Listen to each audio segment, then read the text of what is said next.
नमस्कार. कधी विचार केलाय का की एका अगदी साध्या मजेशीर खेळातून लहान मुलं एकाच वेळी रंग आणि आकार या दोन्ही गोष्टी ओळखायला शिकू शकतात? हो, आज आपण असाच एक जबरदस्त खेळ कसा खेळायचा हे पाहणार आहोत. हा खेळ मुलांच्या विचारशक्तीला दारुण चालना देतो. अनेक पालक आणि शिक्षकांना हा प्रश्न नेहमीच पडतो नाही का, की मुलांना एकाच वेळी दोन गोष्टींचा विचार करायला कसं शिकवायचं. म्हणजे बघा, एखादी वस्तू लाल पण आहे आणि ती त्रिकोणी पण आहे. हे दोन्ही गुणधर्म एकत्र ओळखण्यासाठी त्यांना कसं तयार करायचं. तर मंडळी, काळजी करू नका. आजचा हा खेळ आहे ना, तो याच प्रश्नाचं एक अगदी सोपं आणि मजेशीर उत्तर आहे. चला तर मग पटकन खेळाची तयारी करूया. आणि यातली सगळ्यात भारी गोष्ट काय आहे माहितीये, यासाठी जे काही साहित्य लागतं ना, ते आपल्या घरात अगदी सहज मिळतं. तर आपल्याला काय काय लागणार आहे बघा. काही रंगीत कागदाचे गोल, चौकोन आणि त्रिकोण, वर्गीकरणासाठी 2-3 टोपल्या आणि एक मोठा कागद ज्यावर आपण छान रकाने आखू शकू. पाहिलं किती सोपी तयारी आहे. ठीक आहे, तर आपण सुरुवात करूया सगळ्यात लहान गटापासून, म्हणजे 3 ते 4 वर्षांच्या मुलांपासून.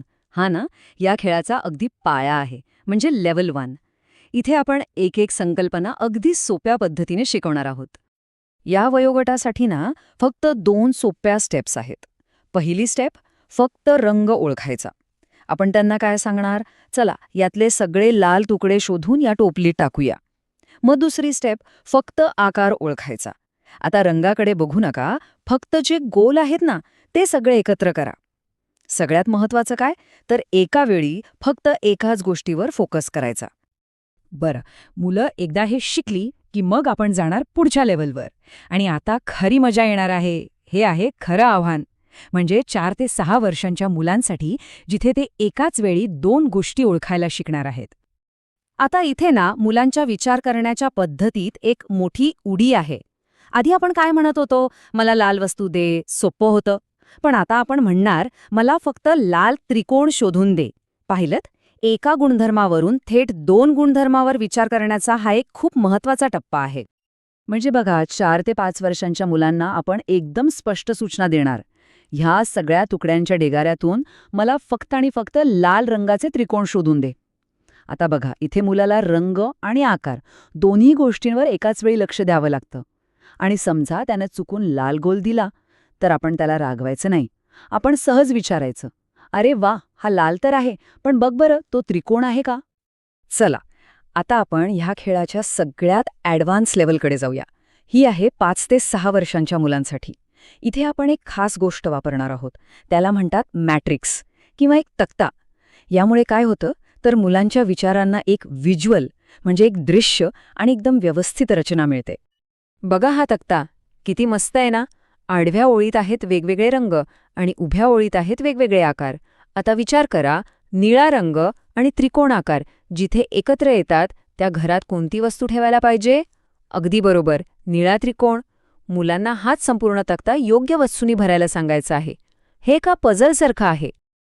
पण तुम्हाला प्रश्न पडला असेल की हा इतका साधा खेळ, हा इतका महत्वाचा काय आहे? म्हणजे यातून मुलांच्या बुद्धीला नक्की काय फायदा होतो? चला, आता यामागचं थोडं सायन्स समजून घेऊया. सगळ्यात पहिला आणि सगळ्यात मोठा फायदा तो म्हणजे वर्गीकरण, म्हणजे क्लासिफिकेशन करण्याची क्षमता वाढते. आता हे म्हणजे काय, तर सोप्या भाषेत मुलं वस्तूंचे गट फक्त एका नाही, तर एकाच वेळी 2 किंवा त्यापेक्षा जास्त गुणधर्मांनुसार करायला शिकतात. जसं की ही वस्तू लाल पण आहे आणि गोल पण आहे, हे त्यांना कळायला लागतं. दुसरा जबरदस्त फायदा म्हणजे लॉजिकल थिंकिंग, म्हणजेच तार्किक विचार. म्हणजे बघा, मुलं फक्त ती वस्तू उचलून योग्य जागे ठेवत नाहीत, तर ते त्यामागचं कारण द्यायला शिकतात. हा तुकडा तू इथेच का ठेवला, असं विचारल्यावर ते सांगू शकतात, कारण तो लाल आहे आणि गोल सुद्धा आहे. हाच तर लॉजिकचा, तर्काचा पाया आहे. तिसरं महत्वाचं कौशल्य आहे प्रॉब्लेम सॉल्व्हिंग. विचार करा, इतक्या सगळ्या वेगवेगळ्या वस्तूंच्या ढिगाऱ्यातून दिलेल्या सूचनेनुसार अगदी अचूक वस्तू शोधून काढणं, हे एक प्रकारचं छोटंसं चॅलेंजच आहे की नाही? आणि हेच चॅलेंज त्यांची समस्या सोडवण्याची क्षमता, म्हणजेच प्रॉब्लेम सॉल्व्हिंग स्किल वाढवतं. आणि चौथा पण तितकाच महत्वाचा फायदा म्हणजे एकाग्रता, कॉन्सन्ट्रेशन. आता हे तर उघड आहे नाही का, रंग आणि आकार या दोन्ही गोष्टींकडे एकाच वेळी लक्ष द्यायचंय, म्हणजे फोकस तर लागणारच. यामुळे मुलांची लक्ष केंद्रित करण्याची क्षमता, त्यांची एकाग्रता अगदी नैसर्गिकरित्या वाढते. म्हणजे विचार करा, फक्त एक साधा खेळ आणि त्यातून आपण मुलांमध्ये classification, logical thinking, problem solving आणि कॉन्सन्ट्रेशन ही 4 इतकी महत्वाची क्रिटिकल स्किल्स डेव्हलप करू शकतो. कमाल आहे ना? हा तर झाला एक खेळ. पण आता जाता जाता एक विचार. मुलांची ही तार्किक विचारशक्ती वाढवण्यासाठी आपण आपल्या रोजच्या जगण्यातले असे आणखी कोणते खेळ शोधू शकतो किंवा तयार करू शकतो यावर नक्की विचार करा.